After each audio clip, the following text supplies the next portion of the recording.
Section 4. You will hear part of a linguistics lecture about a language called Bislama that is spoken in the Pacific Islands. First, you have some time to look at questions 31 to 40 on page 7.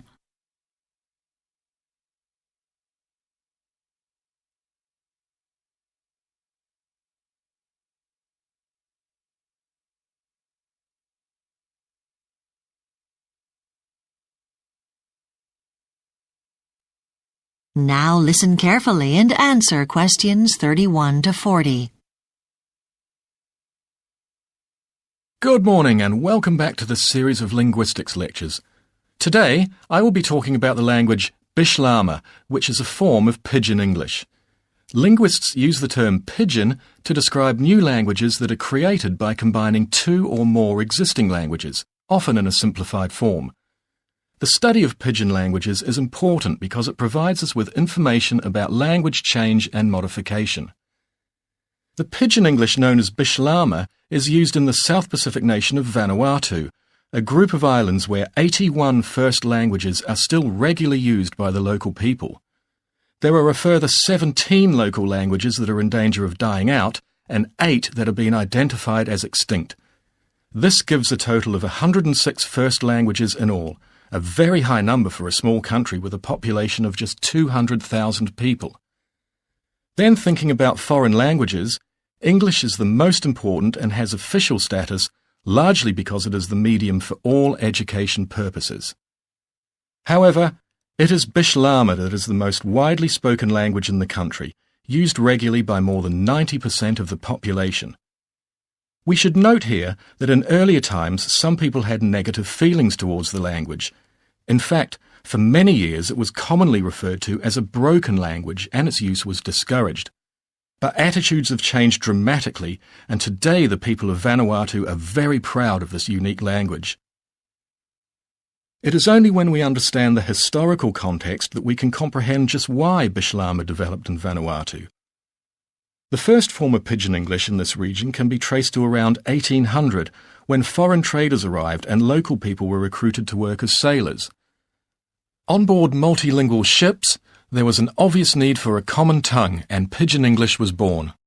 This early form of Bislama continued to spread as trade in the Pacific developed in sandalwood and other local commodities. Then from about 1860, a lot of people from Vanuatu travelled to Australia to work on the new plantations as labourers. Again, because of the multilingual nature of these workplaces, it was very important to have a common language. Finally, in modern times, there have been other pressures that have maintained the need for a common language. Like many other parts of the world from about the 1950s, Vanuatu experienced a significant migration of its people from small villages into the city, and it has been here that Bislama has really established itself as the country's first language.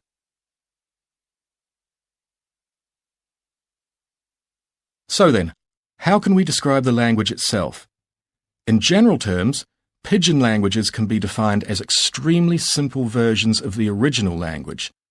However, this is not a satisfactory definition in this case, and linguists prefer to describe Bislama as a developed pidgin because it has more rules and ideas than most simple pidgin languages found in other parts of the world. Let's think first about the vocabulary. Because Britain was the colonial power, the majority of Bislama's vocabulary is derived from English. However, some care needs to be taken here.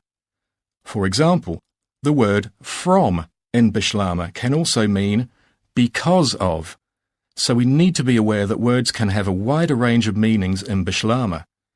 Indeed, there are numerous other potentially misleading terms, and English is not the only contributor to the vocabulary.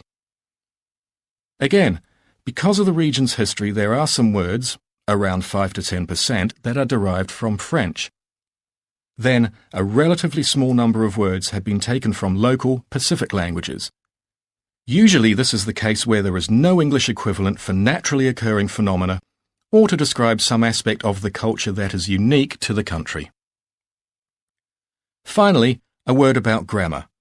Although the vocabulary is based largely on English, It's important to note that the grammatical structure of Bislama is derived from patterns common in the local languages of Vanuatu. So, for example, there are two distinct pronouns meaning we. One means I and you, and another means I and some others, but not you. Sounds confusing in English, but in the local languages, such distinctions are common. A different example concerns the word long. It is almost the only preposition in Bislama and may be used in place of a whole range of English words such as at, to, with, on, in, and so on. Well, that is the end of the formal part of the lecture. If you have any questions now, I'll be most happy to answer. That is the end of Section 4. You now have half a minute to check your answers.